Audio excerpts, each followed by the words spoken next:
by the names of Neko and Zeeka. How you doing, guys? Amazing. How's it going? Hi, Brian. Hey, I'm good. Hey, as I said to you before the show, I have to tell this story about Ottawa, my old hometown. This came up in the news today. It's so funny.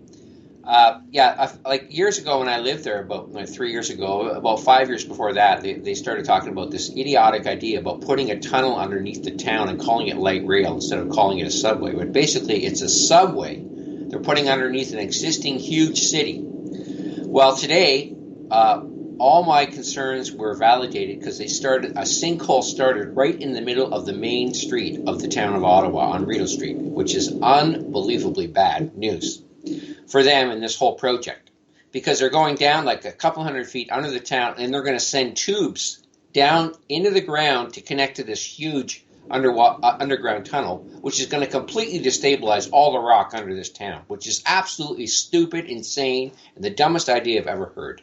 And today my concerns were validated, and I can't tell you how long I laughed when I read this story in the news. Yeah. Wow. Well, they should have hired you as a consultant, so you knew that beforehand. Well, the whole way we design cities is all for developers, right? Because basically, if they decentralized the workplace, we wouldn't have traffic jams at all. But because we put all the jobs in one area, we create all these traffic jams, morning and night. It's all to serve the interests of the developers and also the auto industry as we sit in traffic every day. So, that's a very good point. Yeah, that's a whole other issue because everything else in cities is decentralized. The fire departments, the school systems, the libraries, the hospitals. But the only thing that's centralized is the workplace, which is so stupid. Right. And, yeah.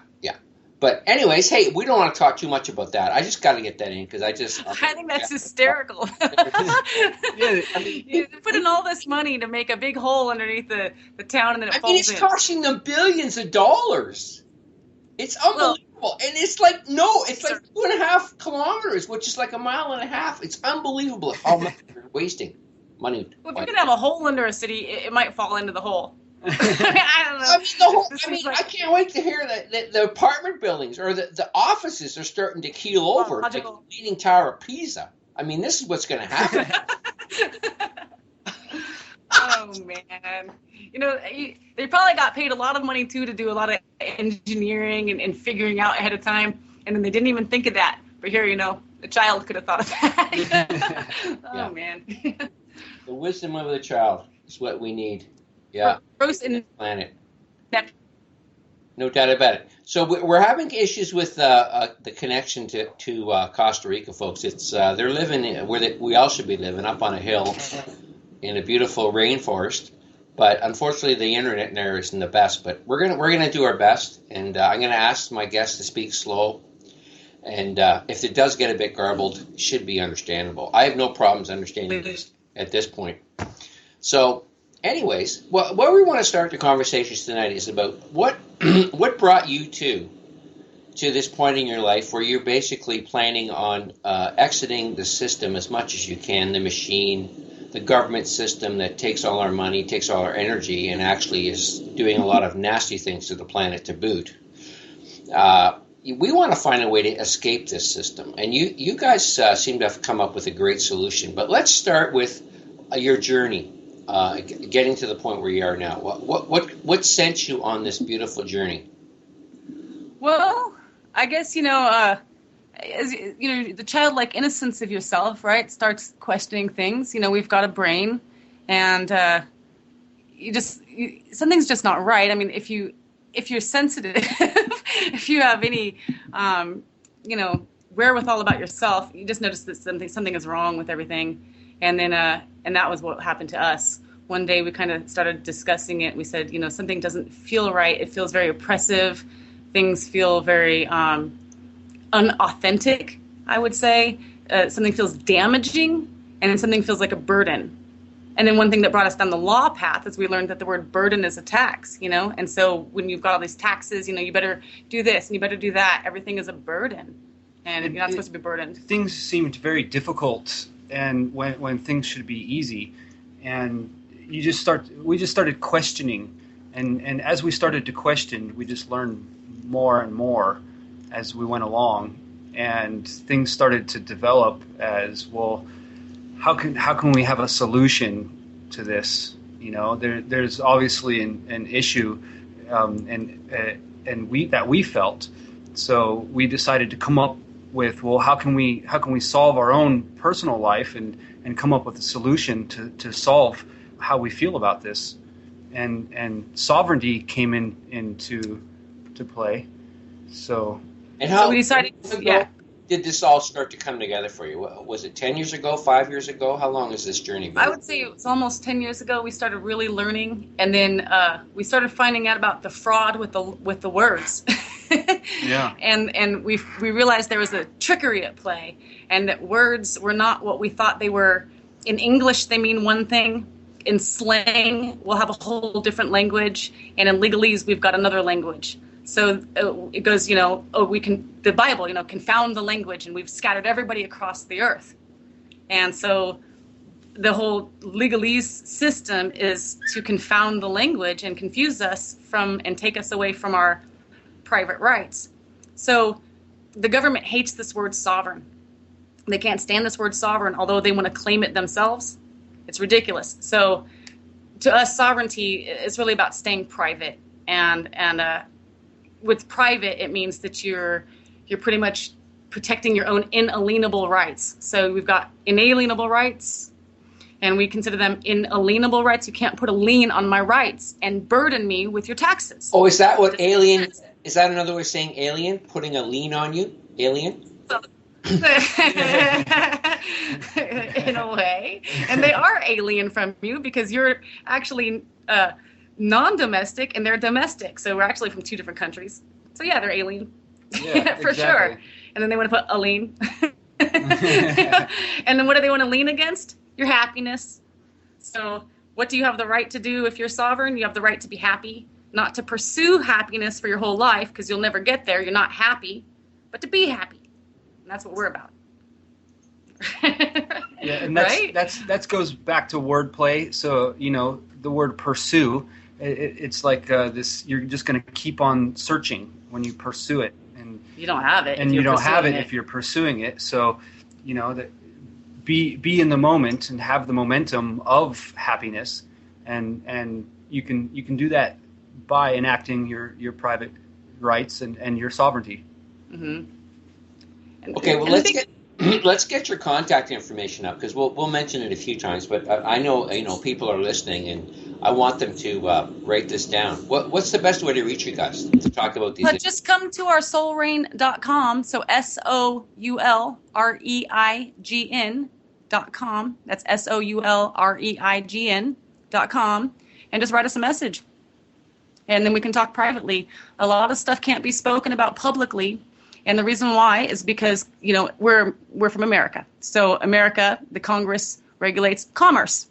And if you go and educate citizen slaves who are commercial, profitable, let's face it, then you're interfering with commerce, and then we grant jurisdiction. So we stay in the private with everything, and we can have a private conversation with anybody.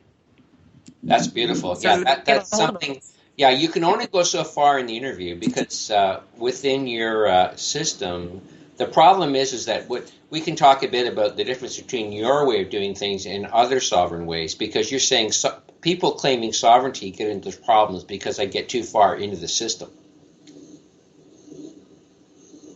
Is that not true? That's exactly right. What people are doing. No, that's absolutely true. Maybe what they're doing is they're becoming dictatorships. Yeah. They're affidavits. Zeeka, maybe you can discuss what the issues that you came up with using the other system and why you developed a different one. Why don't you explain? You said you and feel confident. I mean, what were the issues that you ran into when you claimed sovereignty, and how they got you in trouble? Poking the dragon? Yeah. Hey, I want to tell you I'm sovereign. Yeah. And you better recognize this. And they're a dragon. They are a dragon. Why would you do that? And they know when it's basically going into the public at that point, and when you want to stay private, that goes back to the public and private.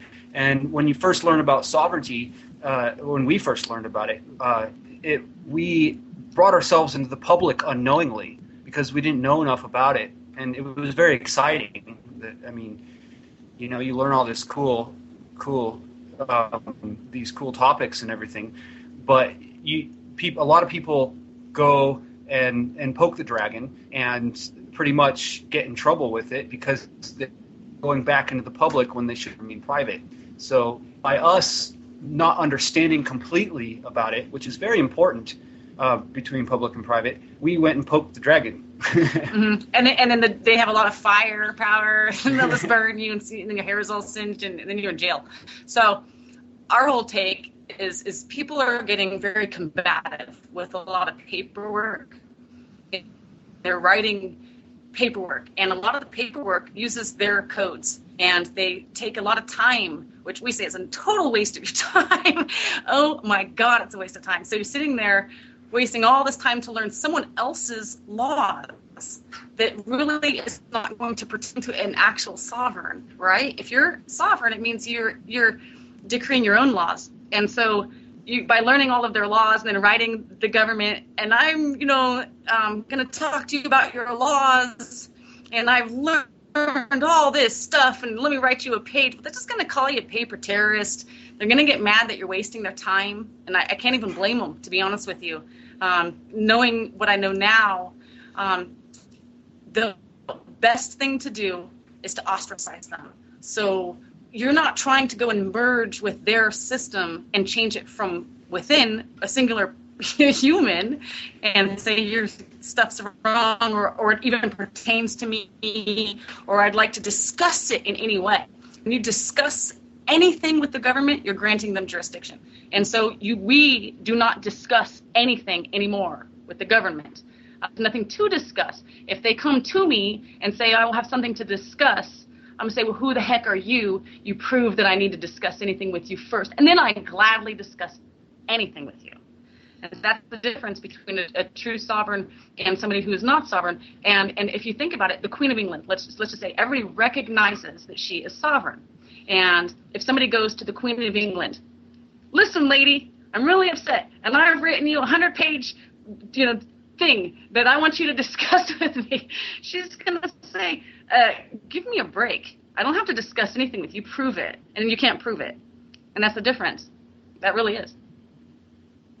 Right? Absolutely. You wait for them to come to you, and then you deflect. So we had that problem of bringing our private back into the public. And that's what you don't want to do. So when we ran into problems, can you discuss the particulars of what happened? Go ahead. Are you comfortable with that? Like concretely, what did you do? Oh yeah. Well, what happened? I mean, some paperwork kind of relatively worked. It's just still now that I know it's irrelevant. It was not up to them to decide, and it's not up to them. So basically, let's face it, if you're sovereign, right, what is sovereignty? It's privacy. So if you're private in your house, then you need to wait until someone comes to you before there's something to discuss. Do you see what I'm saying? The whole thing is not going outside of your private domain because everything is foreign to you. It's not part of your kingdom. Do you see what I'm saying? Yeah. No. What happened to us?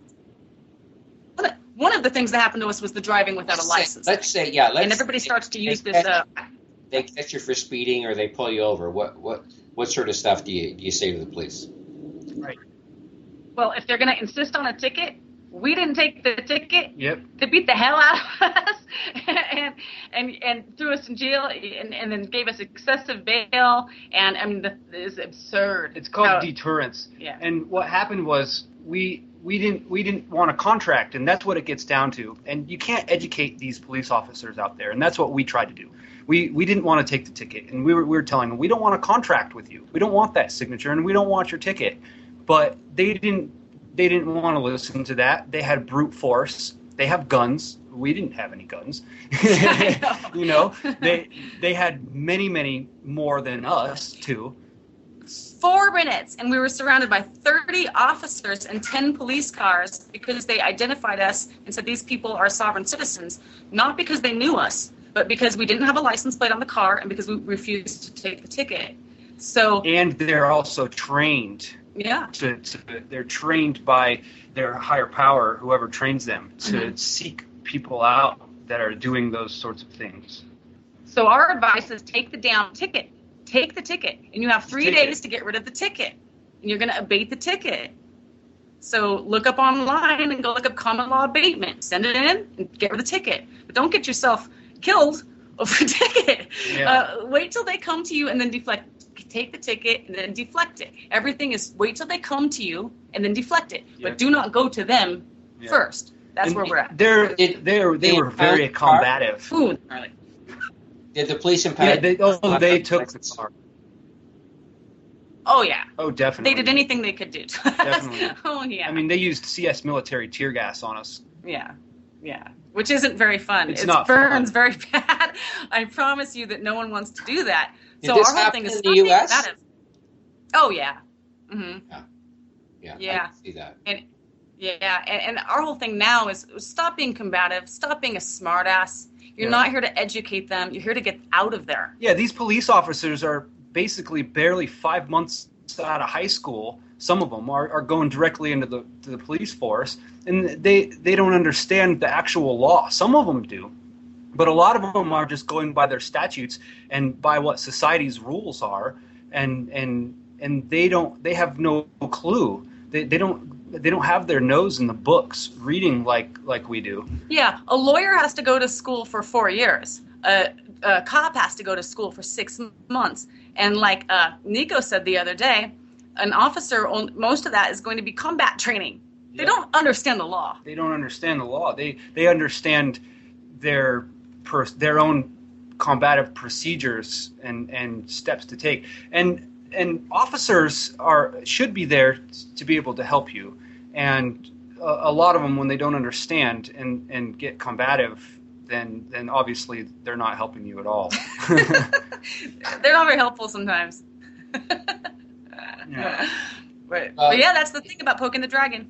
So basically, if you had done it the way you understand now, you would have took the ticket, said thank you, officer, and then dealt with it later. Do you have to go to court to beat the ticket, or do you just send in a letter? You send in a letter. One way that we would always like to put it: try not to go into the court; they'll razzle dazzle you. Yeah. Try not to get in that court. Try to abate it ahead of time. Now, you can do a lot and you want to do it within 3 days. Because you can abate you can get out of any contract. You have 3 days to say, you know what, I signed that, but I changed my mind. And in contract law, which is everything is contract law. You have 3 days to get out of anything that you don't agree with. So that's the best advice, for sure. Definitely, for sure. And then if you ever get stuck in court, it's very important to realize there needs to be a man on that stand. Who is the man with the claim? And everybody misses that point. Yeah. They think the state has a claim against them or some United States has a claim against them. Well, Mr. and Mrs. United States, get on that stand and show me that you've got an injury, because standing, and everybody needs to write that word down, standing requires an injury. In fact, I'll give you the definition right now of standing. So it requires a distinct and palpable injury as opposed to a hypothetical and conjectured injury. And the state always has a hypothetical and conjectured injury because they're representing whoever the injured party was. But that injured party needs to get on that stand if there's a real claim. People always miss that point. Mm-hmm. And that's key. Everybody needs to remember that. So in this case, let me just get back to this incident. We'll run through it from start to finish. Did you end up beating the ticket, or did you have to go to court? How did that all work out? Oh, no. See, at the time, we didn't understand enough about procedure, so we knew the law like the back of our hand. And what's important to understand about that is that if you go into a courtroom and you start arguing their law, you just granted them jurisdiction.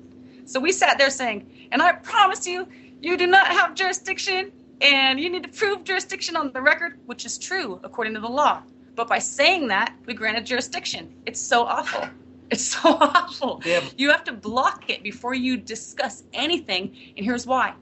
Because if you come to me, let's put it this way, a slave answers questions and a sovereign asks questions. So you need to be the sovereign and ask the question, do you got jurisdiction? But in a way where they can hear that. Because if I say, do you have jurisdiction, they won't hear it. They'll just say, yeah, I do. Yeah, damn straight I do. But you've got to go in there and challenge the jurisdiction formally. And then they've got to prove it on the record. And then you have something to discuss. So we did it wrong. We went in and discussed, hey, I don't think you got jurisdiction and the merits of this. And I promise you the law says this. And we're right about the law. It's totally true what we were saying about the law and that they were wrong. But it's still granted jurisdiction. Then you have to go to trial. And what happened is we went in about 3 months in jail, got out, went to the preliminary hearing, which was a total railroad. And then we said, well, how long will it take if I fight this in here? Because the excessive bail, we couldn't get out. And they said, it was ridiculous. It was ridiculous. Front page news. It was Let me just clarify that. You were in jail for 3 months? Over a ticket. Over a ticket, but it was deterrence. They put us on the news 22 times. It was absurd.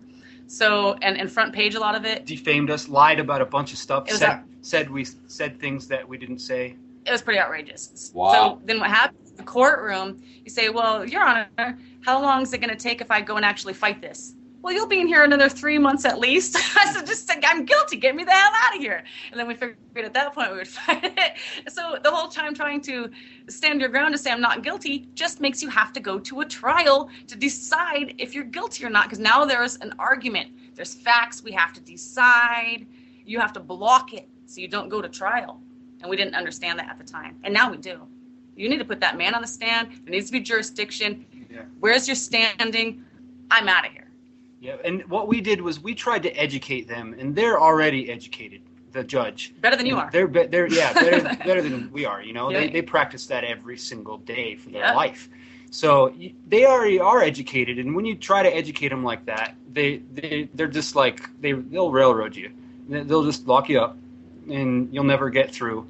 And, and at that point, then you have to unravel a lot of BS that you shouldn't have to unravel. If we would have just in the beginning did it right, did the procedures right, and just stood our ground. And the best thing to do is remain silent. And the best thing to do is to write it on paper and don't even speak in court, because then they can't misconstrue your words.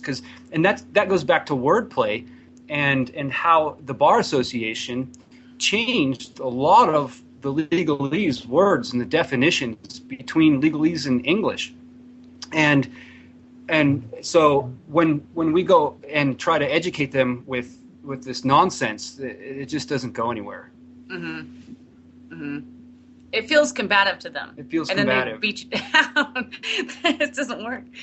So, yeah, our whole thing is just ostracize them. Don't let them have that jurisdiction to have a discussion with you.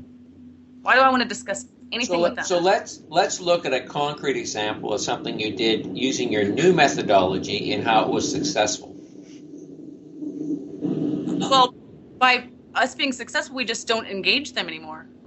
There's no way we're going to get into an argument. So we can argue. This is one thing that Carl Lentz says. It's really great. I can argue all day long. It means to polish, to make clear, to shine, to make bright, to make white. I'm going to clarify. To clarify. And if I get into an argument, you don't want to do that with the government, certainly. No, they're better. They're they're better at it than us. They've practiced this legalese. And they can do their traps. Very, very, they're so good at their traps. For instance, are you a person? No, I'm not a person. I'm a people. A people can be singular or plural. I'm a people. I'm a man. I'm a woman. They don't have those words, but they do have the word person. They own it. And you don't have the copyright on it. You don't have the right to use it. And if you're going to use it, it means you're a corporation that they own. So the way that we're successful is we don't engage them. Our whole trip is ostracize them and stop combating them with your paperwork and with your words and with your attitude. It's not your job to change anything in that system because you can't. It's too big. They got NATO. They got. What do you have? An army? Do you have a reason to use an army? You have a bunch of helicopters back there. This is pointless. So we say just stop arguing with them. A lot of people aren't following that program and they're getting themselves in a lot of trouble. And we're not in any trouble because we have no. They've got no standing. They've got no injury. We've got nothing to discuss. We have no problem with them. We keep out of the public. They also did, one thing we will say, we say don't write them. But we did write them, and they did write us back, "Hi, friend," the Department of Justice as "Dear friends." And so in our paperwork, we were not combative the same way a lot of people write the government. I will say, if I went back in time, I wouldn't write them at all. But if you're not combative, they won't be combative back. That's factual. Yeah. So since this occurrence, you've not had any run-ins with the police in a vehicle, in a motor vehicle? No. And if I did, I would be very pleasant. I would take the ticket, and I would abate the ticket. It'd be done when you abate the ticket, you're going to go into court. And this happened with some marijuana a long time ago. I had a medical marijuana card, and they took my marijuana. I was so mad. So that was a quarter of freaking chronic. I was so mad. And I went into the courtroom, and the court was not on the docket sheet. Okay, we lost you a bit. Docket sheet. Say that again. Because they knew it was. They didn't. Oh, did we lose him? You're breaking up a bit right now. Oh no. Can you hear me now? Yeah, it's not the volume. It's just the quality of the signal. It's just yeah. Okay, keep going. Let's start back at this. Just repeat the scenario you were talking about. Yeah. Yeah. It's not going to be on the docket sheet. It won't be there. It will be gone from the docket sheet. So there's nothing to dismiss after you've already get dismissed ahead of time. And that's what you want to do. Abate everything. Can you hear us? I heard. I wonder if we need one more connection. I heard about 50% of that, so it wasn't really good. So explain how abatement works again, because it didn't come through clearly. Okay, sorry about the connection, everyone. Yeah, it really stinks. There was a lightning here the other day, and it broke the tower, so that's why we're having a terrible connection. But an abatement is where you're going to send in paperwork ahead of time, and you're going to block the jurisdiction by proving that there is no claim that they have. You're going to do it in certain ways that, and you can just look up Don Quixote. Like Quixote would be the way you would spell it, Don Quixote, but it's Quixote. Okay. Now, do you have you helped me? Common law abatement. Just look up Yeah. It broke up a bit, but I think it came through most of it. It's something debated. Well, we can help you. You can also go look up. Oh no, our internet. It's a little off right now. Can you offer me a concrete example? We can help people with an abatement. They can also look up that donkey. Yeah, it's pretty much a one. How about this? The plaintiff has no standing. I dishonor this entire proceeding with 3-503. Okay. But when I say concrete, can you give me a scenario of someone who actually used Send it in. Someone who used this methodology and it was successful? Oh, there's thousands of people. It's called a plea in abatement. You have the right to do it. That's what it's called, a plea in abatement.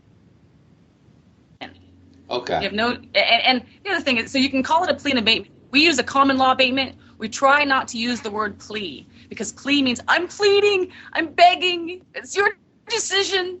And we take the decision back. It's nobody else's decision. It's void or it's void. It's either valid and we have a discussion and a trial, or it's void. If it's void, I am not going to discuss any of the merits of your case, because if I do, I lose. I grant you jurisdiction. And that's what the whole abatement is a plea and abatement.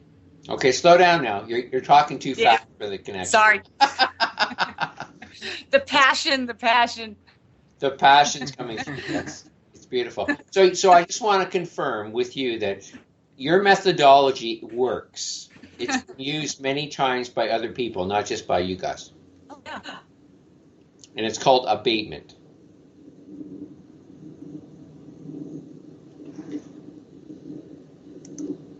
It sounds like there's a railway car. Definitely. Oh, yeah. An abatement. When you're I don't know what that is. But with an abatement, we try not to get too deep. It should be simple. Law should be very simple. It shouldn't be difficult. Why do I, as a man, have to go out and learn laws that all these other go to school are dazzling with all these words, and it doesn't make sense. I don't have to do that. So law is very simple, and what we try to do is dishonor everything. And by dishonor, we use what you call the UCC under 3-503. Now explain what this Neko, explain the UCC. This is a very important thing. Explain the history of it, like when it came into effect and why it's so powerful in law. Okay. Well, under the UCC, it happened because we needed law with commerce. And if, let's say, Peter is going to ship some goods to Paul, and Paul doesn't pay, well, there needs to be a remedy to be uniform throughout the. Oh, sorry, folks. We're losing the connection here. I think, guys, what I'm going to do is I'm going to hang you guys up. Did I lose them? I think they're gone. Sorry, guys. This is not the best connection here with Costa Rica, unfortunately. Stormy weather. Let me just try to bring them back in here. Where are they? But they're not even showing up on my list. Well, that's very strange.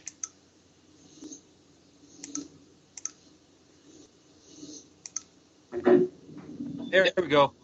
You back? I got you back. Oh, okay. It was weird because I was trying to reconnect to you and you weren't even showing up on my contact list. That's a first. Yeah. Oh, that's weird. That was weird. Oh, somebody didn't like our conversation. So, where did you last hear?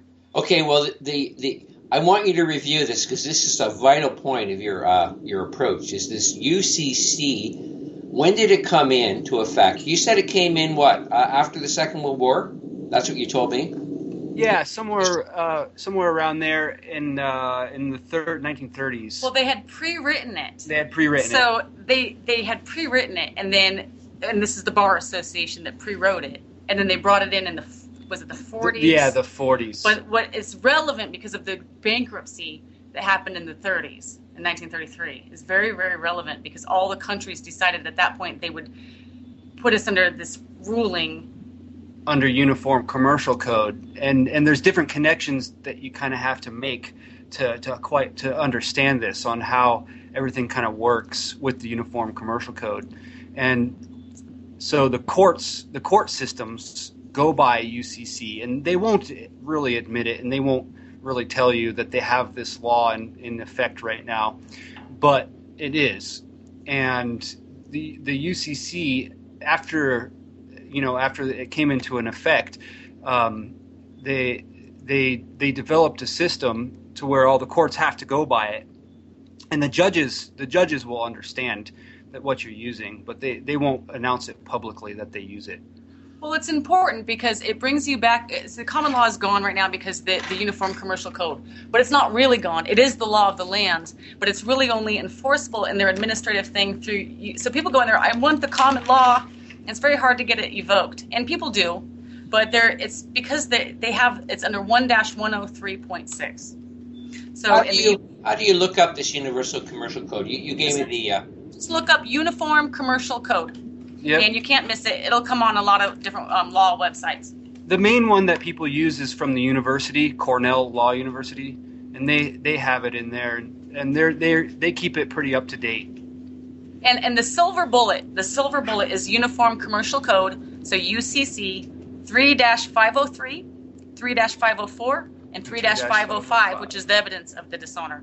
So notice of dishonor is 3-503, and anything that you don't like, you're going to object to it by doing 3-503, writing across your thing. I dishonor this presentment under 3-5 under Uniform Commercial Code 3-503. Sign it, send it off. And that's simple. And that's an abatement. Law should be simple, just like that. It shouldn't be difficult and writing and going to learn all these statutes and statutes or codes and whatnot. But I do want to clarify one thing. Once you've already accidentally granted jurisdiction, then you're in their system, and then they can only hear that language. So Right. whatever law language you're using, whether it's I'm a man, common law, or uniform commercial code lingo, or their legalese, whatever court you're in, it's very wise to use that language because they can't hear any other language. And Right. and that's so once you're in their jurisdiction, you will not be able to just dishonor.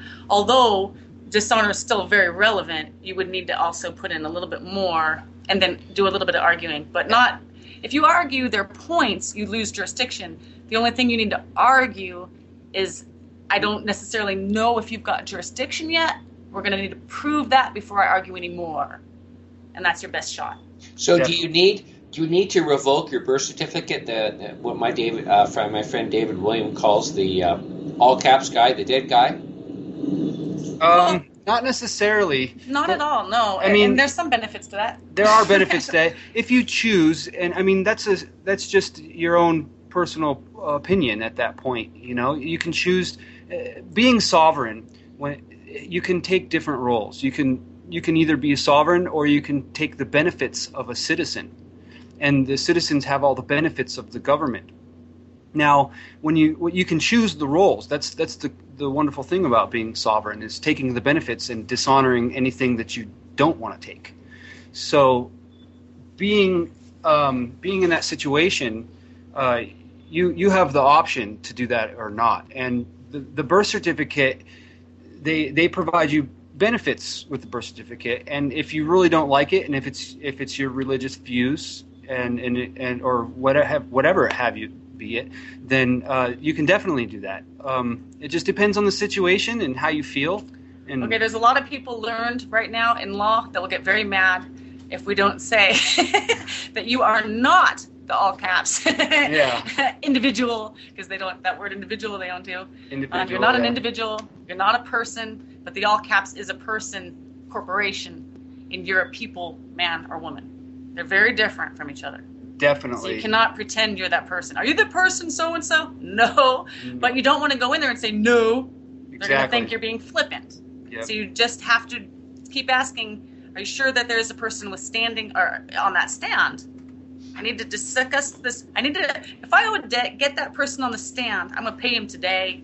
I'm so sorry if I owe someone. I just don't know what's going on. The other thing that people are missing is that they keep forgetting to ask for the verified complaint and the bill of particulars right when they show up to court. That's important. Huge, because how do you understand what's happening without point by point showing you what they've got on you in the bill of particulars? And if there's no verified complaint, which means a signature of the plaintiff, the signature of the plaintiff verifies the claim. Did United States sign it? No. Their lawyer did. Does their lawyer have firsthand knowledge? No. Then how are they going to put it on the record? I object, Your Honor. And the other thing is people forget this. They object. And then the judge railroads them and just moves on. You need to say, is my objection on the record? Because if you don't have it on the record, you can't do anything about it later.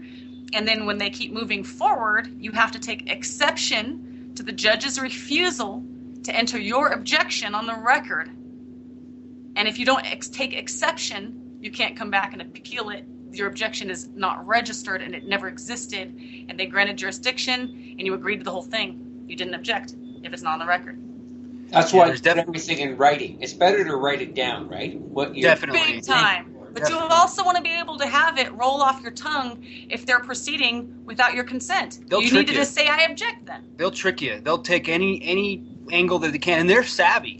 They're really, really smart and savvy. Better at it than us. They will trick you any way they can and use their smart little language, legalese words, and razzle-dazzle you around in circles, and you won't even know what's going on. So it's better to write it down. It's better to say, Your Honor, I'd like a recess for a second, for about a leave of court for 10 minutes, so that I may put my words on paper, because I don't want to misconstrue my words when I speak. I don't know. I don't understand this legalese stuff. I don't understand. I'm a modern man, and that's it. Yeah. Yeah, you try not to speak in the court if you can help it. You really don't want to speak. Speaking grants jurisdiction. Can you ask only to write all your responses down? Can you ask that?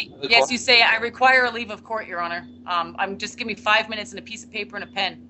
I'm gonna put my words down paper so that they're not confused, and it's on the record. And they'll give you a pen and paper. That way, it will always go on the record if you have it in writing. Yeah. Whereas if you say it verbally, ask that. if you say it verbally, it may not get on the record. Yeah. Exactly. I'm getting a weird.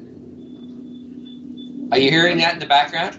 Yeah, it's like a freight train. What is that? Yes. Yeah, I know. It's what can I say? Every day I hear more and more complaints from people about being abused by the internet. Here we have the best technology ever, and we're having all these glitches. So there's obviously they can't shut it down, but they can certainly mess with it, and that's what we're dealing with. Unfortunately, yeah, I think you could be correct about that, because we don't normally ever hear this on our phone. Oh, man. I had a guy from New Zealand, and he had an excellent connection. In half an hour, we got cut off 15 times. And he was calling, we were talking about the issue of legalizing hemp. And they're very anti-hemp in New Zealand. So, 15 times in 30 minutes. It was unbelievable.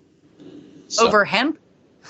Over hemp, yeah. Something that we're actually starting to get close to and see the merits of again. So, it's a strange world we live in, but we all know you got to get outside of the matrix. And this legal system, is it not the most incredibly all-encompassing matrix on the planet?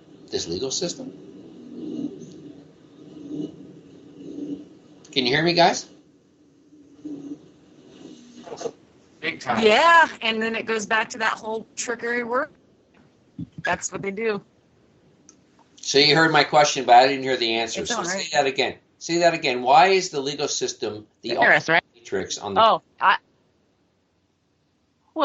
For a long time. Can you hear me right now?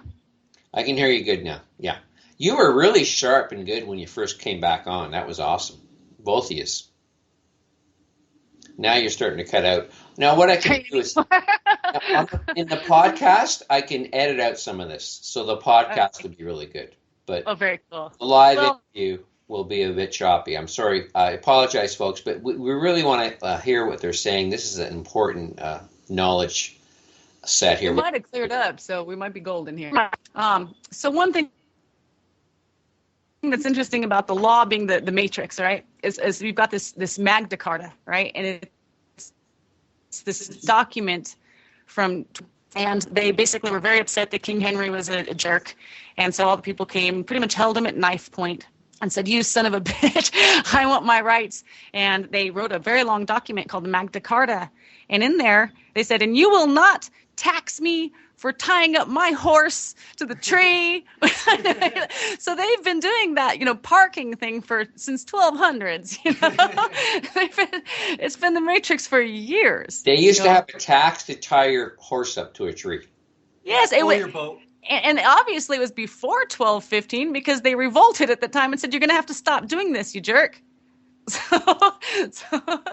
So it's been going on for years, and then they just kept getting more and more sophisticated with the matrix, with their wordplay, and now we're completely lost in that confounding of the language with legalese, slang, and every year they throw out more and more slang words where we get more and more lost in the language. And look at it this way. Remember that book, 1984? And it says in 1984, "Winston, how's the language coming along?" And it says, "Excellent. In 50 years, in only 50 years, no one will be able to understand the conversation we're having today." Well, that's what legalese is. And that's why it's a matrix. It's the words. It's the words. Yeah. Yeah, I mean, honest to God, folks. I mean, who can ever expect to be free in that system? It's just, insane. yeah. I mean, only the ones that understand all the language and to learn the law. Now, I have the greatest respect for people like David William, who really understand the law well and try to beat them at their own game. And I think he's had some success at that. But I mean, to get to that point, I mean, there's almost nobody in the world who understands their law well enough to beat them at it. It really is tough. That's on our side. Like the whole bar is criminal. The bar in and of itself is criminal. Is that not the case? Well, I would think so. In my opinion, it's an opinion, so I'm allowed to have an opinion, right? I can't make a legal determination, but I can have an opinion. In my opinion, yes, they're very criminal, right?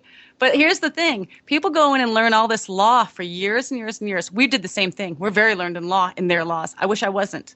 I'm extremely learned in their laws. But that's unfortunate because what the law really is there's law. And then there's codes, and then there's statutes, okay? All of us sovereigns go in and start, I'm going to learn their codes and statutes. Yeah. What a freaking waste of time, because you should have just learned the law, which says get the damn man on the stand so that I can pay the debt, and where's the jurisdiction, and there has to be standing, injury. Corpus delicti means injury. Corpus is the body, delect is the injury. So if there's no injury, there's no crime. And you hear all these people, I'm so upset about hemp or something, whatever it is. And there's a victimless crime. It's actually not a crime. You really didn't need to learn all the rest of it. You just needed to know how to block their jurisdiction and insist on the law. And we don't need to know their codes. And there's a difference, definitely a difference between lawful and legal. So, and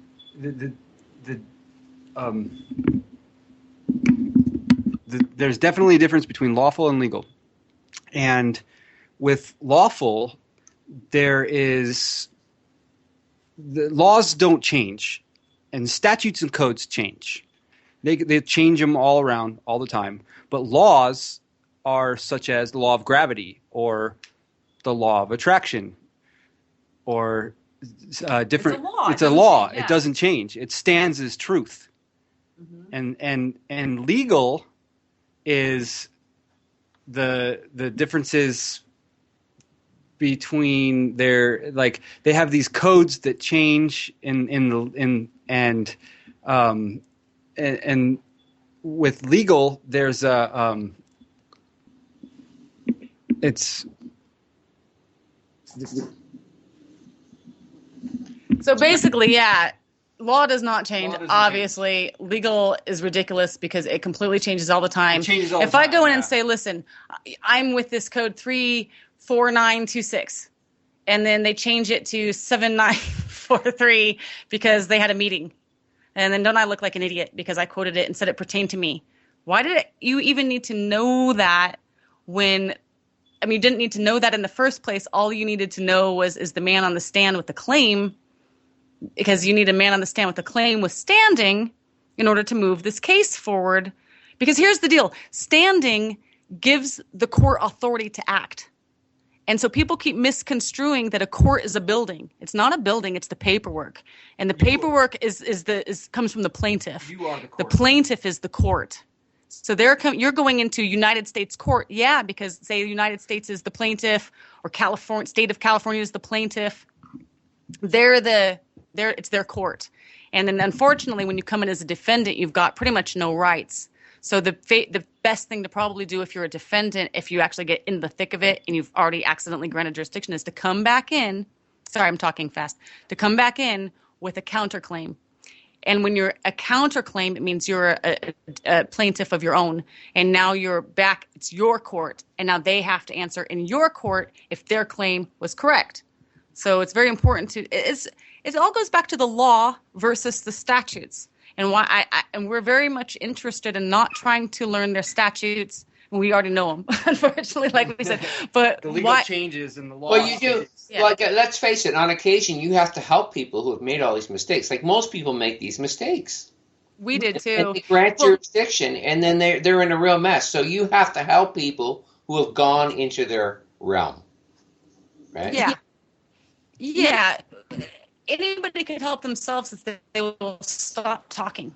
Just stop freaking talking. Yep. And do not put in paperwork until the only paperwork you need to put in is that you need to be able to get it dismissed. So here's the deal. If they do not have standing, you have to motion to dismiss for lack of subject matter jurisdiction, because subject matter jurisdiction for them is going to come from a plaintiff who's got an injury that's signed a verified complaint that's sitting on the darn stand that can. And here's the second part of standing. Let me clarify this. So let me repeat standing and how important this is. It's a distinct and palpable injury as opposed to hypothetical and conjectured injury. Okay. It also means you have to have. We got a break coming up, so we'll get back to the standing. Sounds like let's get back to standing after the break. So let's, if you guys go to the chat box, I think we can help with this technical problem. Cool. Yeah. Welcome everyone back to I'm Nature. Can Neko and Zeeka hear me? I can. Can you hear? Definitely. Can you hear us? Much better. It's better, eh? Yeah. Oh, so much better. We got some tips from one of the other producers. They texted me during the interview, so I hope this helps out. I did reload my Skype because I had a big major computer problem there the other day, so the settings got messed up. So hopefully this is going to make this part of the interview a lot clearer for everyone. Oh, thank goodness. Yeah, that was like a freight train there for a minute. So what's going on? Yeah. But anyways, I have to put in a plug for the station now, guys, so just hang on for a sec. You're listening to Revolution Radio, freedomslips.com. The show is called I'm Nature. I'm one of 90 hosts on one of the most progressive platforms anywhere on the planet. In fact, we claim to be the most popular user-supported network on the planet. We have that many listeners, folks, 90 different shows, 2 platforms running 24/7. I usually suggest that people kick in $5 a month, pick up the archives, 90 shows, download them, listen to them at your leisure. I never listen to commercial radio anymore, mainstream. I've always got some podcast of a show, my show, other shows. So it's great information coming in streaming all the time, folks. So. But there's other things you can do. You can make a donation. You can certainly buy seeds, which are a great idea too. Permacube's all about growing your own. We had a show about that last week, and Neko and Zeeka are big time into that too. So, yeah, it's all good, folks. So let's do your best to support Revolution Radio, freedomslips.com, and we're all going to help make this world a much better place.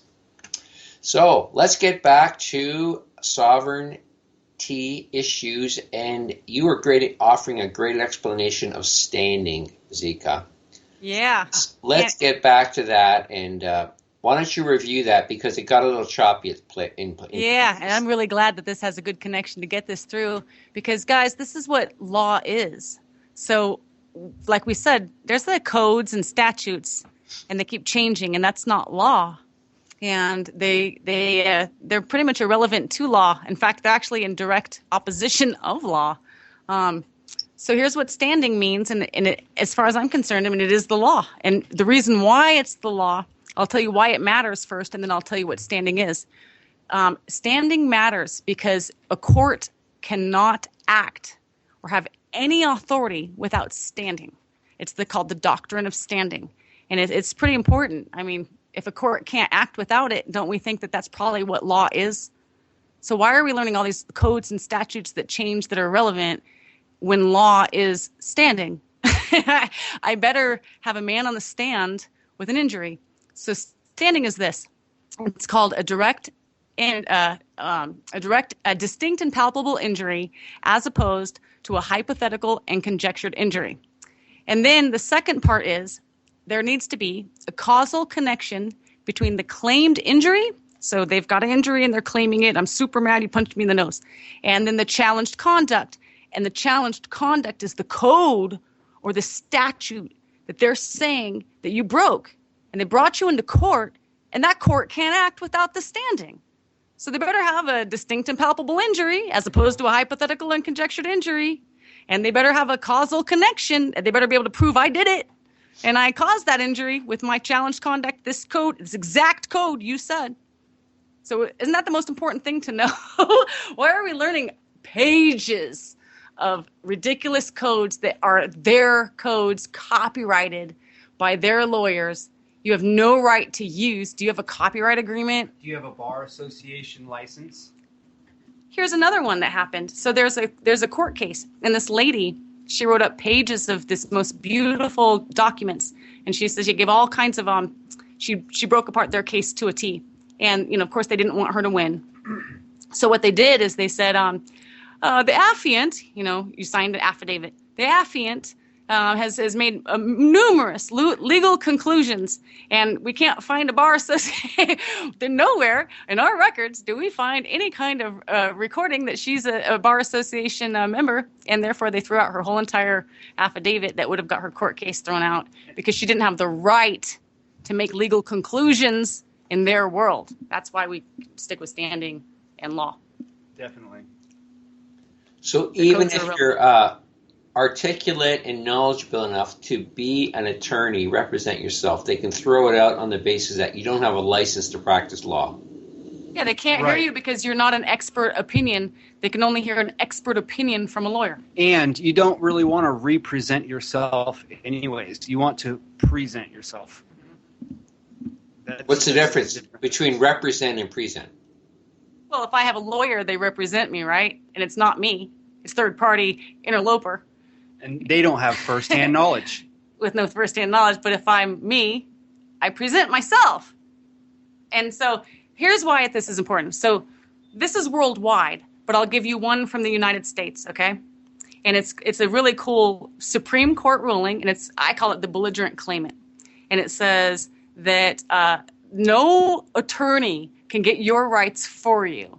Your rights can only be got by a person, in proper person. So you have to come in proper person, and you have to be silent, it says, or test the proceedings by contempt or habeas corpus. And once again, the contempt part goes back to that you are the court. You put them in contempt. They're not going to put you in contempt. And that's the other part. People get confused. So say the judge wants to say you're in contempt.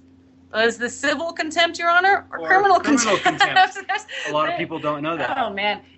You want to try to avoid all those. Okay, slow down a bit. The distinction between civil and what was the other contempt? Criminal contempt. Criminal. You go into civil court or criminal court. Yeah, and so the whole deal is why you want to try to not go down the rabbit hole and even have to come up with any. No, you got to prove jurisdiction in the beginning, and that's the main part of it is proving the jurisdiction. Do they have the jurisdiction to prosecute you as a man? And they never do because they don't have a palpable or distinctive injury as opposed to a hypothetical or conjectured.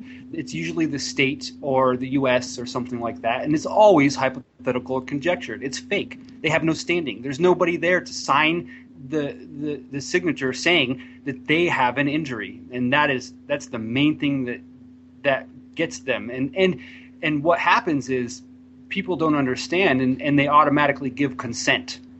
That's a huge, huge thing, is giving consent. By not objecting. By not objecting to their hypothetical or conjectured proclamations. Proclamations. Yeah. And then what also happens is you'll have some hoity-toity lawyer. Yeah. And they're dressed really sharp, and they look super clean, excessive hygiene, and they come up and they start talking this legalese really fast, and everybody gets razzle-dazzled, and nobody remembers to object and say, well, Your Honor, I'd like to ask this person, and they're a person, you're a people, but ask this person, do you have firsthand knowledge of the events that transpired? Well, they're a lawyer. They don't. And they're going to say, no. They're going to say, then I object, Your Honor, and sit down. Everybody forgets that part. Interesting. They need to put it on the record. Yeah, I like your approach. It's simpler. It's much easier to understand and to incorporate and to do on your own. It's valid. It's about the most valid thing that there is in law. Give me the standing. Show me the first person testimony, and I'll pay any debt I got that is valid. And they can't prove it. They can't prove jurisdiction when it's hypothetical. Okay, let's get your website out again. We're in the second hour of the show. Maybe some people are picking us up on the second hour only. So let's go with the website again, where people can contact you to get advice on how to become sovereign and how to defend yourself in court. Yeah, it's a Soul Reign. So SOULREIGN.com. SOULREIGN.com. Soul Reign. And Soul Reign is what sovereignty means. It's the sovereign. The soul reigns in the body. Because I came here from God, and I can decree law because I know the difference between right and wrong. And that means a lawmaker. And I decree it. So my soul reigns in my body. Dang it. No, I mean, basically, all law is do no harm. That's it. 3 words. No harm. That is all that law is. That's why we're saying stop learning their laws. Their laws are do harm to you through trickery. Why do you want to learn that?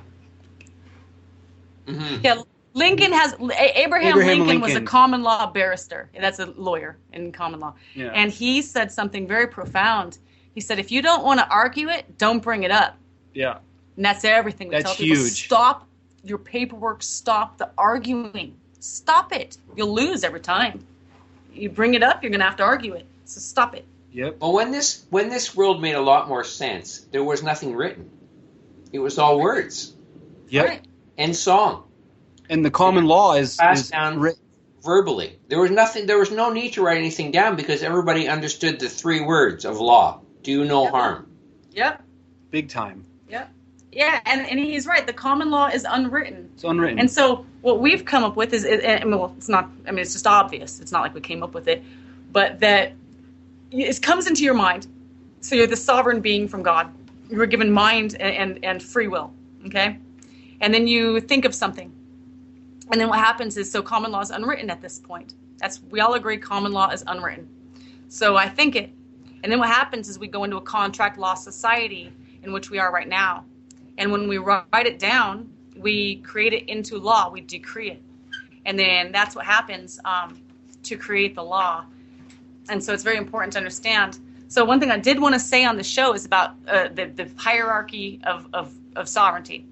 So let's just face it. Let's just say, and I don't care if you're religious or not, okay? There's a creator, okay? And this is something that all the governments across the world will agree with. You have God. God creates man, okay? That which you create, you control, okay? God creates man, okay?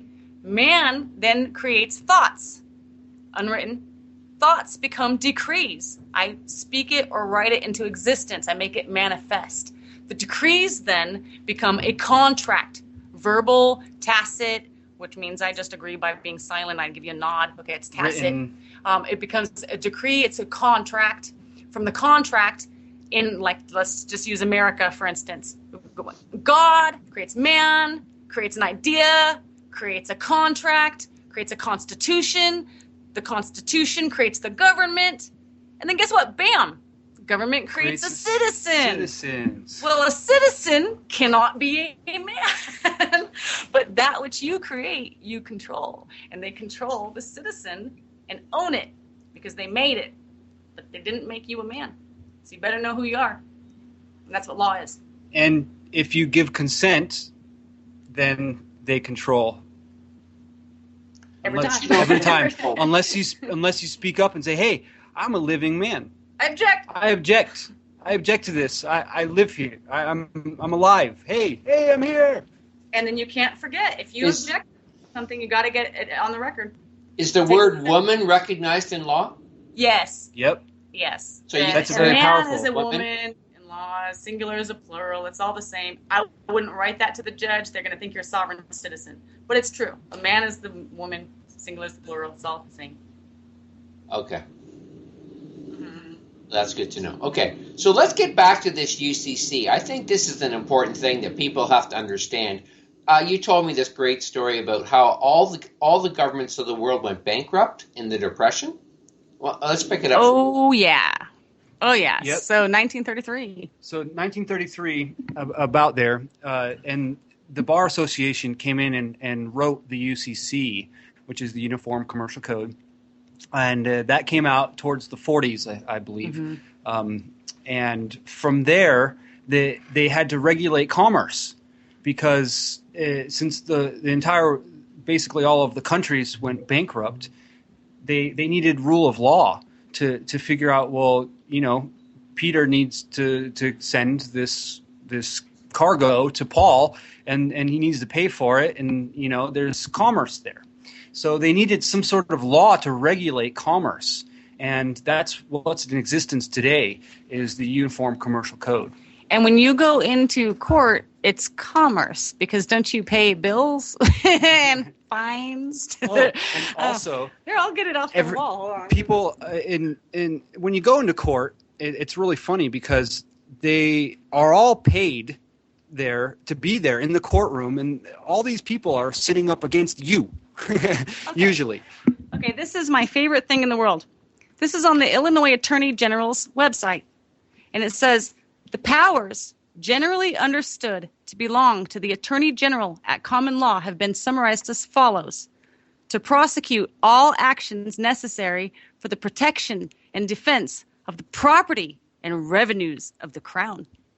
So we go into court, we got to give them some money, right? It's commerce. So they got to regulate commerce. It's on the UCC. What the Crown is now we talked about this too. This is an interesting fact. The Crown is actually not the Queen. It's a financial district in London run by the Knights Templar. Is that correct? Well, no, it's the Crown's Templar. And I'm not privy enough to know what that actually is. But it's the Crown Templar. It's not the Queen. But it all goes, money all goes back to the Queen and back to the Vatican. I'm sure all of that, that's obvious, But obviously the courts are for revenue. And then that's one of the things, they can control all revenue and commerce. But here's why the UCC is really important, okay? Yeah. Because in Section 1, it says all of the laws apply. So we've got equity, common law. It's got to harmonize to common law, all these things. So UCC took all of the laws and kind of brought it into one. The courts will never admit that they're under UCC, but they are. And what's going to happen is that they are under Section 1. And Section 1 is the bankruptcy. So bankruptcy goes back to the Hague Convention and to the Geneva Code in the 1933, when everybody lost we lost all the money, we lost all the gold, we lost everything. And there's just nothing left. We went into bankruptcy. And what happened is that this UCC is so important because when you dishonor something under 3-503, you're really dishonoring it with Section 1, bankruptcy codes. And why that's important is because bankruptcy law in the Geneva Code and Hague says a bankrupt entity, a debtor, they're debtors. They have no rights, and they can't come after a creditor. And you are actually the creditor with your full faith and credit of your signature. You are the creditor, and they are the debtor. And they've twisted it up, and they think you're the debtor, and they're the creditor. And that's why the UCC is important. It's heavy stuff, but it's true. They have no right to act against a man because they're bankrupt.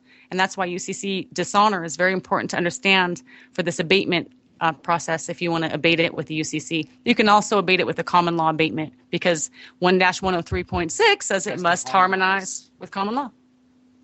So, Wow. I know. But it's that simple. That's pretty cool. So the common law is the fundamental basis of the UCC, would you say? Is it the one thing that is your sort of friend in the UCC? It is your friend in the UCC. And here's why it's important. In the UCC, it says definitions. And so we've got definition of an aggrieved party. It doesn't say man or woman, but it does say aggrieved party. Well, that means you're injured. All right, so we've got back to the injury, what common law is all about. And then it says that you have a remedy. So they defines remedy. And it says a remedy is with or without a court. And then it goes back into, it's got a lot of things in there that actually tell you it is good common law. They just codified it. Interesting. It is. Okay. It is very interesting, yeah. Okay, so that's the UCC, and you guys have a very good understanding of it. But the nice thing is it's all on the internet. People can look at it. People can try to figure it out. But I would suggest that if people need help understanding it and reviewing, I understand that when some people who are sovereign, they sign checks and notes using this code, the UCC. How does that work? Oh, yeah. Okay, so 1-308. 1-308 Without prejudice. is without prejudice. And I was looking up without prejudice quite a while ago, trying to figure out the definition of it and what it really means. And a lot of people may think that it means without prejudicing your rights. And yes, that is true. And when you look in the old dictionaries, let's say the Black's Law Dictionary, 5th edition, before they really started changing the dictionaries around, it says in there, the king is not present, which means that they are not the king, that you are the king or the queen with your rights, and you shouldn't have your rights prejudiced. And that goes back to the Magna Carta, because in the Magna Carta it says no man shall lose his court. What do you mean a man has a court? Yeah. That's because they could be the plaintiff and injured. Hello. Yeah, which goes back to standing, which is very simple law. Is somebody hurt? Who's on the stand to testify that I hurt them, and do I owe them money or a bill? Mm-hmm. And that's what it goes back to. Prove that causal connection between the claimed injury and the challenged conduct. That code, and I'll pay it every time. So 1-308 is reserve. Like a lot of people say, it's reserving your rights to not prejudice your rights. And it kind of is, but that's actually not the direct meaning. If I go into a court and they dismiss it with prejudice, I can't bring it back. I can't argue that again. I can't appeal. But if they dismiss my court case without prejudice, I can bring back my court case. You're basically you're saying without prejudice. You can't prejudice my rights. Okay. I think I understand that, but it's good to have people like you in my group of friends. Because, and everybody out there, folks, everybody has these two wonderful, Sean David Morton calls you the Wonder Twins. I've never met two people think so much alike. And it's just incredible. I mean, it's like you're one person. A left brain and a right brain. I mean, it's truly amazing. You still there? Oh. Can you guys hear me now? Yeah, we can hear you. We can hear you. Okay. Over there. We've had a pretty good run on quality, but I think it's dropping a bit. Did you hear what I said about you two being like one person? We were cracking it.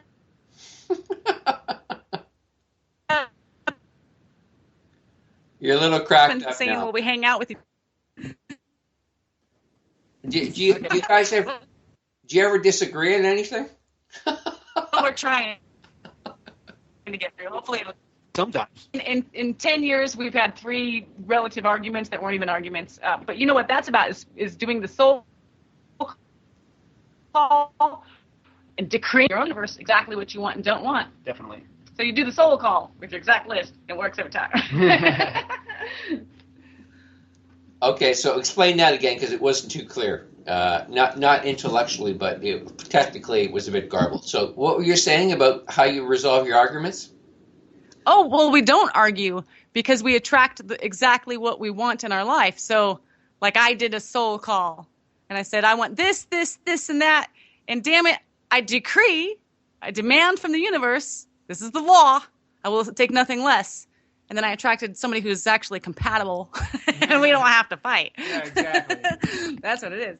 And there's some disagreements, but it's not like we're throwing things at each other or anything. You know, it's all tolerable, and we respect each other's boundaries. I think it's beautiful. I honestly think you guys are the highest functioning couple I've ever talked to. I've never seen two people who can work so closely together. It's absolute to me. This is one of the miracles of knowing you. Nice. Yeah. And we've been together for 10 years. And we don't even have to try. Yeah. That's the funny part. We just ourselves, you know. Mm-hmm. We don't have to go outside and we learn each other's boundaries of, somewhat of, what's People settle for less. And that's the same thing with law.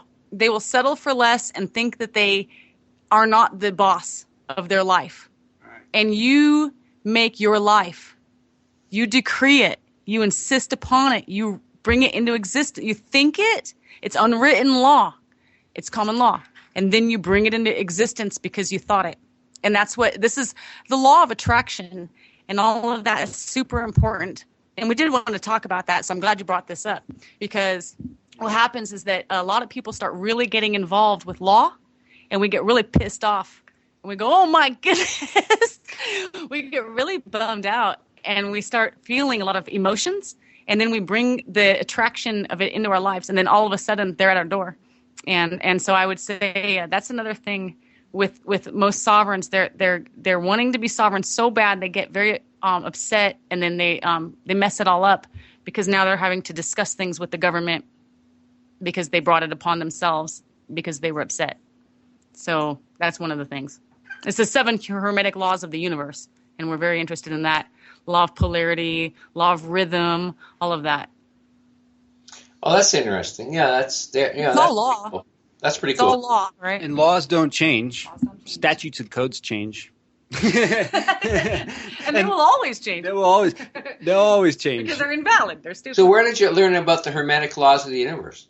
Just questioning and wondering, and one of the first things was the law of attraction, and you'll hear a lot about the law of attraction, but there's many other laws than that, such as the law of the vacuum, the law of abundance, the law of polarity, the law of vibration, the law. There's multiple laws that don't change.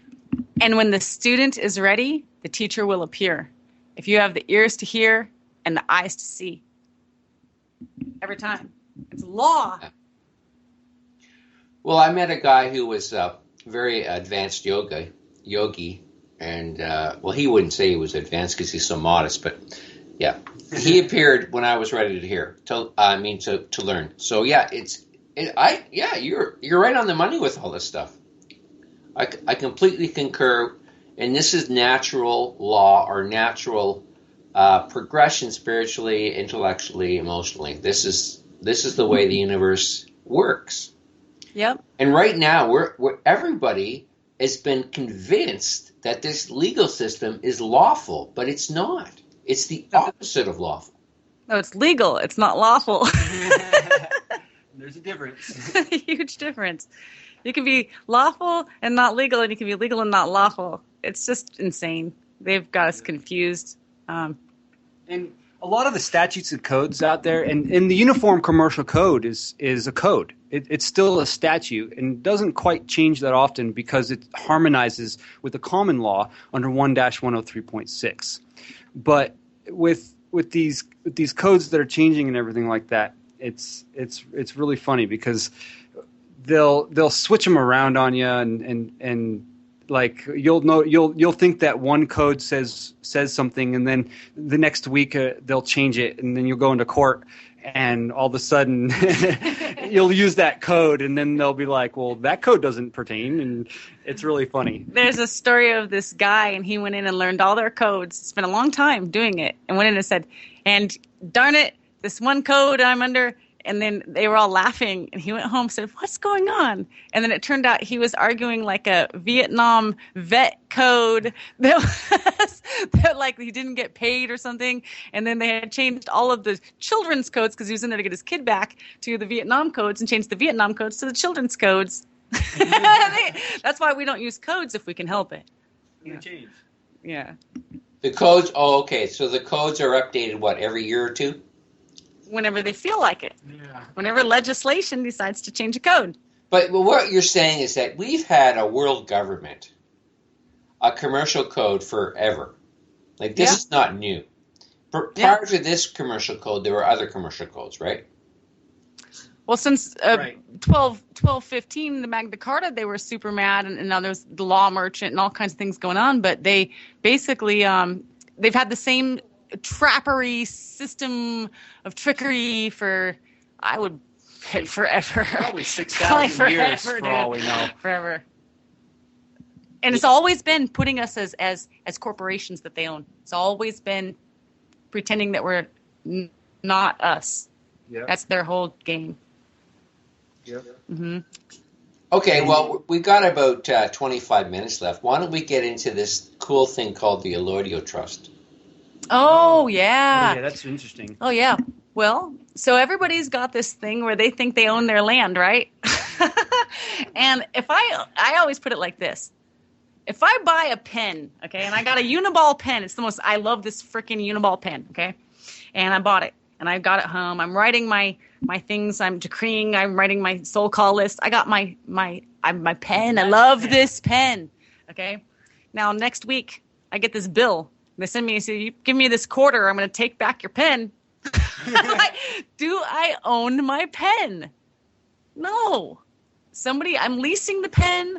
I'm renting the pen. I'm somehow not owning the pen. There's somebody who owns it, who has the title to the pen, who must want this quarter from me every week or whatever they want. So an alloidial title is this. And it's very important to understand because they've taken all of our land away, and you can't be sovereign without land. So here's the deal.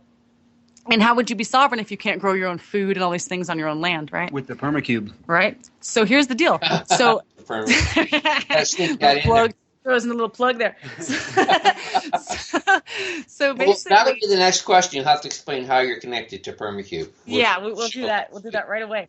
So check it out. So I get this deed, and I go look into a legal dictionary, okay, a law dictionary, and I'm going to see the word deed, and it's going to tell me that it's a color of a title. Okay, so if I go in and the cops beat me up and I have to go into court, I'm going to go in under a color of law. Well, what's a color mean? It means that it has the appearance of being lawful, but it is in fact not the same thing that you thought it was. So I've got a deed and I thought it was a title, but it's a color of a title. So what's the real title? That's an alloidial title. And that means you hold your land in alloidium. And alloidium is held by the kings and queens that you're paying your taxes to. And so they'll take your land back. You know, I always get very bummed out because grandma gets sick. Okay, grandma can't pay the tax that year. Grandma's on the street and grandma dies a pauper and homeless, okay? Because she wasn't sovereign owning her land, but somebody who was sovereign owns her land. So only a sovereign can own land in alloidium, and it's actually recognized by governments. They will recognize your alloidial title, but what happens is people do it a little bit wrong, and that's one of the things. If anybody wants to contact us, they can contact us. We have the way that governments are holding their lands in alloidium, and that is the same process that we're using. We can't talk about it publicly, but we can talk about it privately. You need to hold your land in alloidium. It's very important. You don't own it. You have a deed. It's the color of a title. It's actually absurd. It's pointless. I'll wipe my bum with it. It's ridiculous. Another falsehood created by this matrix of legal trickery. Amazing. Absolutely amazing, but so enlightening. This is I've seen through all the matrix, but this is the one aspect of it that's the hardest for people to understand and see through. And it's quite intimidating for a lot of people. Any response? Did you hear my question? Go on. I'm not hearing you guys right now. Oh, no. Well, I just heard you there, Zeeka. Can you hear us now? Yeah. Okay. What I heard? Yeah. What was your question? Okay. I said I've seen through many layers of the matrix, but this legal matrix is the most difficult one. Would you say it's the foundation of everything? Big time, because it's the difference between public and private. And with this whole matrix that they have, and they put it in all these videos and Hollywood videos, and they make these movies and stuff like that. And it seems like this metaphor for reality. But it's all true. True. It's in their own books. Well, yeah. Basically, the whole thing is a scam. The whole thing's a scam. Everything you know is a lie. And the hardest thing for people is to unlearn the things that they already know. People get mad at us when we tell them they don't own their land, and we keep saying, "Try not paying your taxes and see if you own your land." And they get combative with us, and then they won't take the alloidial title. And I'm telling you, you need the alloidial title And you better hold it into trust, and you better know what you're doing. And the reason why trust is important is because it goes back to the common law. So governments are made upon trusts, and the common law is unwritten. Somebody creates and decrees the law, and it creates governments, and then you are a mini republic within a government if you will have your own trust, the same way that a government is running their trust. And a government, let's just go back, I mean, this is worldwide, but I can use the Constitution. And in the Constitution, it says that they can't go past any contract. The contracts are valid. So you better write down your laws in a contract and be beholden between you and God and your own estate, right? That you can hold your land in the loidium there before you go and give it up. I mean, you better write a contract. You're in a contract law society. Yeah. So when you own your land for real, which is in a loidium, do you still have to pay taxes? Oh, well, that goes back to the pen analogy. Are you able to tell me that I have to pay you a quarter for the pen I own? I already paid for it. I already paid for it. I thought I owned the freaking thing. I love this pen. I write with it every day. I'm not going to pay you a quarter a week, dude. Why do I have these burdens all of a sudden? A burden is a tax. Okay. Look it up. The tax burden means tax. So means burden. when you own your land in a loidium, you no longer pay taxes on that land. You would not owe the taxes on an alloidium land. Do you think the queen is paying taxes to someone for her land? Most likely not. Probably not. Who would she be paying it to? Who would own her land that she would need to be paying it to? So let me follow this logically then, because the only person that really owns anything in a loidium are the sovereigns. And and that's in law. Yeah. Hold on everything a second. is owned by sovereigns. Almost nobody. They still own the planet. They own everything. Yeah, in fact, that goes back to 1100s. I own everything. But no, let's dissect that. The French Revolution, the American Revolution, they're all falsehoods. Well, yeah, I mean they created new contracts and then enacted those.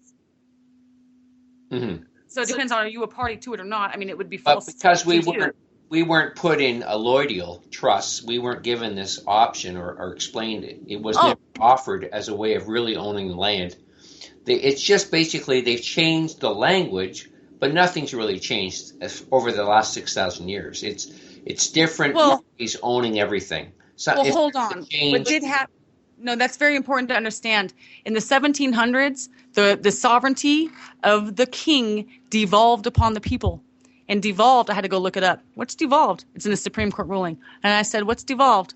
And devolved means all the rights were then passed to the people of America. So I'm just using American law. This is worldwide except for pretty much in England where the Queen still owns everything. Okay? They're all subjects. But basically, and there is some sovereignty to be had within that system. But I'm going to go with American law right now. So the sovereignty of the king devolved upon the people, and the rights of the people were the same as the king's prerogative. So your rights are whatever you say they are, and that is a fact. And what we were doing is we actually were given all the land in the loidium in America. And land is held in a loidium mostly in the Bureau of Land Management. And you can go into the Land Management, Bureau of Land Management and ask for your land grant or land patent. It's the same thing. And they will have 1,000 acres that was held in a loidium at one time before they did the trickery. For a while, it was only a little bit before they got back in the system. It didn't last long, and then they started issuing the deeds again, and then subdividing it, and nobody realized there was a super large land grant. But you can go back. Hold on. Yeah, you're going fast again. When was this land given in a loidium? What period? It was in the 1700s when America was made, and they incorporated everything. Yeah. The first states appeared officially. Is that when it happened? All of America was held in the loidium by the people. It was actually the government had a good purpose at that point, where they were the trustees that had the land and was supposed to give it back to us. And we were supposed to be able to go in for like a couple dollars and get the paper, not buy the land because it was free. And we got the paper, and the paper was the land grant patent. And now you can go back to that. You can say Mary bought it from Joe, who bought it from Sam, who bought it from whatever, and you can find that land patent or land grant, and you can then reassign it to your heirs and assignees forever. And you can do this, but we hold it in a different, that's one way to do it. And we think that's actually a little bit inferior to our way because we're going to hold it into a trust. And that's what the governments are doing. So you might as well do the same thing they're doing. And that's pretty much where we're at. But yeah, the land was actually alloidium. Yeah. And you were supposed to have it in alloidium. They just tricked you over time. I got to say something real quick because we're going to dissect a word here, and that goes back to their wordplay. To own something. Now, when you own something, think about this. You own. You're owing. You don't want to owe anything, and that's why you want to use trusts, because you don't want to own it, because then you owe. You've probably heard Warren Buffett and all these rich guys say, control everything, own nothing. And control everything, own nothing means they're holding it into a trust as a managing director. Definitely. So they don't owe anything. So they don't own it. They manage it. Mm-hmm. And they control it. And they have what to say about it. And then there's obviously other people involved within the trust that handle other things. And that's how governments are run. So, and there's how many different types of trusts that make sense in terms of true, let's say, control versus ownership over the land? You said there's a allodial and then there's a common law trust. Are there any other good ones? Okay, let me clarify that. An allodial title needs to govern, okay? Mm-hmm. And the best way to hold that allodial title... You're breaking up. We lost the allodial title. Start back. Just re-explain the yes. The difference. Okay. It's not clear again. Sorry. So an allodial bias. Okay. So an allodial.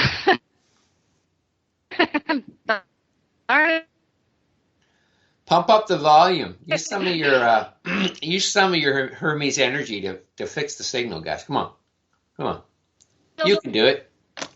I'm in the settings right now. He's got this. Nemo's going to Neo.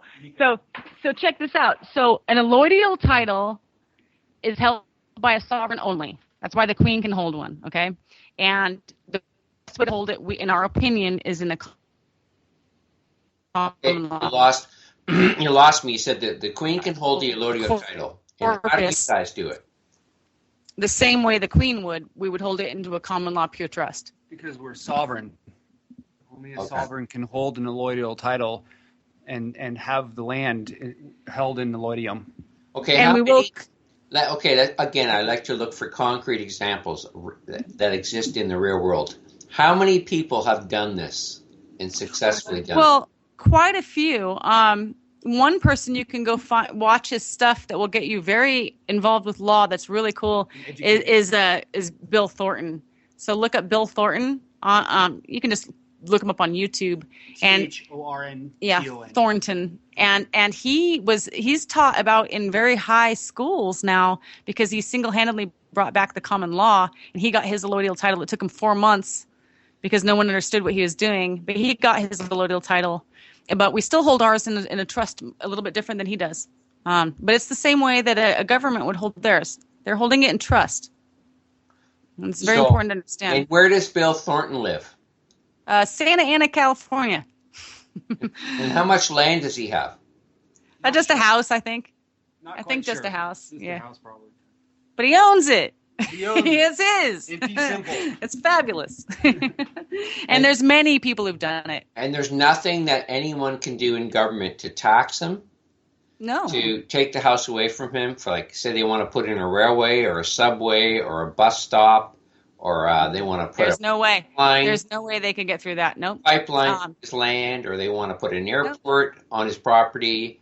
This is what people don't realize is that whenever they want to put a subway in or a bus line or they decide they got to expand a highway, they can just repossess your property. Check it out. It's not your property, but the government's only job is to protect your property. So when it's your property in Eloidium, they have to protect it. When it's their property held in registration, you registrated it to the king, they can do whatever they want with it and kick you out.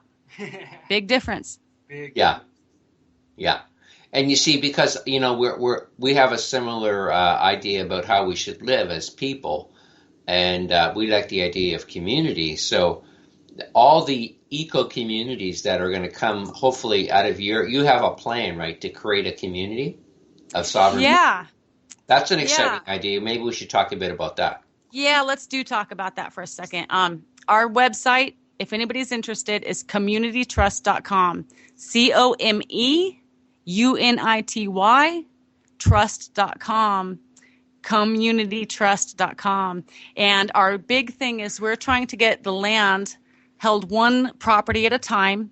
We're not here to fight the government or to make a scene or to tell them what they're doing is wrong. We just want to reclaim our land. And so we're here to help create one sovereign community at a time that self-replicates.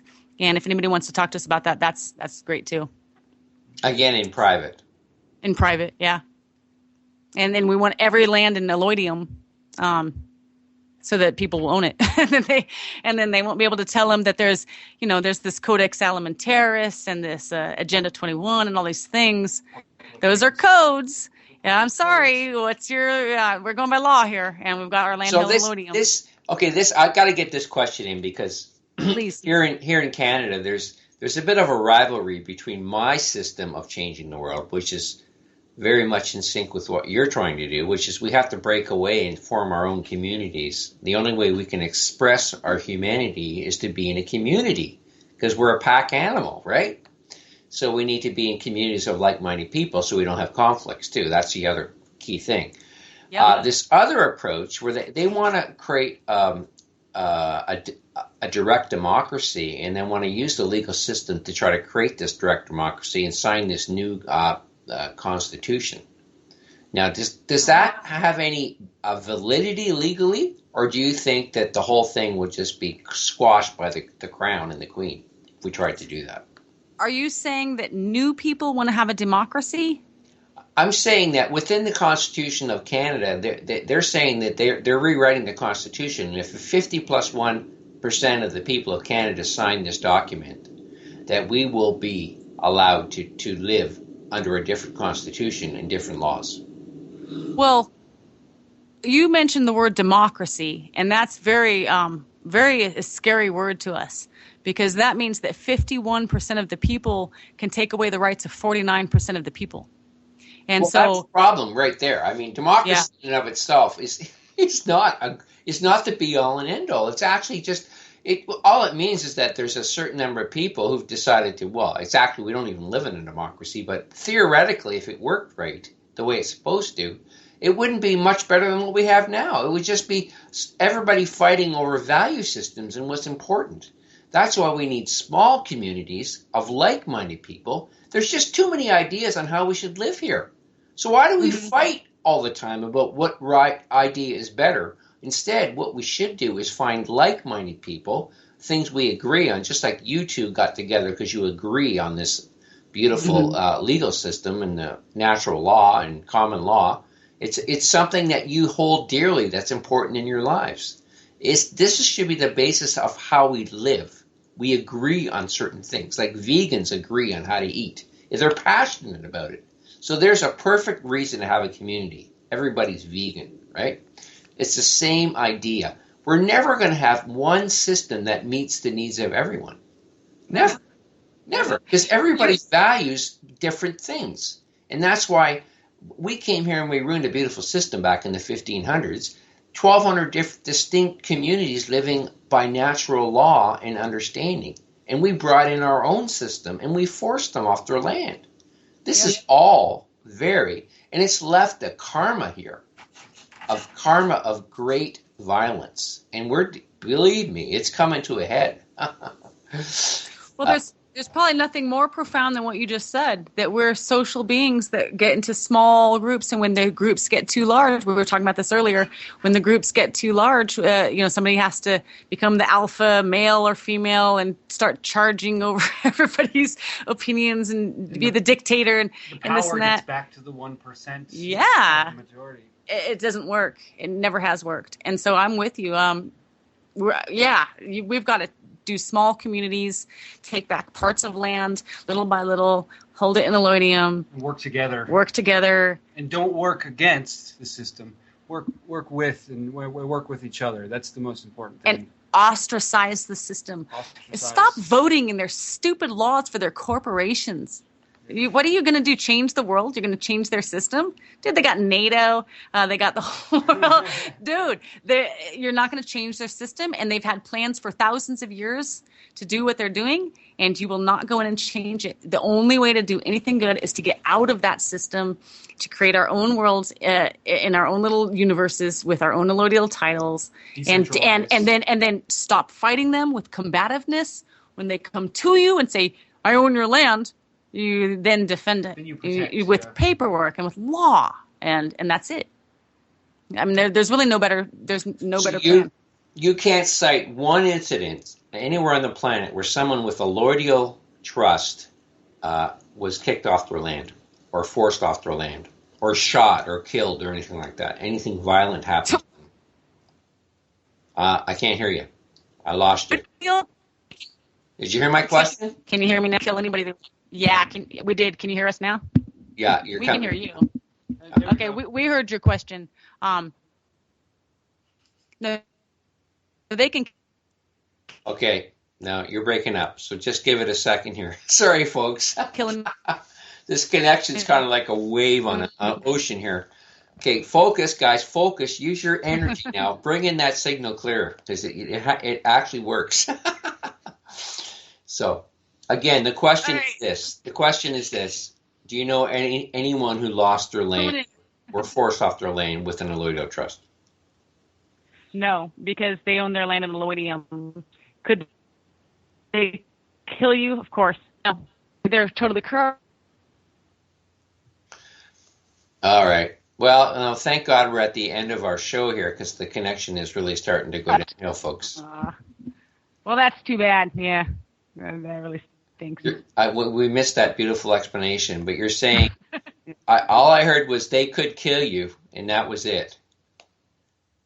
That would be my main concern. Is that? I've never is kind heard of what happened in Oregon, right? Yeah. Is this not what happened in Oregon? Can you reflect on the incident in Oregon, that violent incident that led to that great man being killed? I forget his name. I feel bad. I can't remember his name. That whole incident where they tried to take back the land in the BLM. Can you hear us right now? Yeah. I can hear you fine. Anybody want to comment on that incident in Oregon and the BLM leading to the death of that heroic figure? I think our meter's running out, folks. Seems that my connection is being lost to our friends. Yeah. We're pretty much at the end of our show here anyways, folks. It's about 5 minutes before the top of the hour. So I think we're going to conclude the interview. I'd very strongly encourage you to contact Neko and Zeeka at their website, Soulreign, SOULREIGN.com. .com. Oh, you're coming in again. Yeah. Okay, there we go. The wave. Can you hear us all right? The wave is coming in. Oh, man. And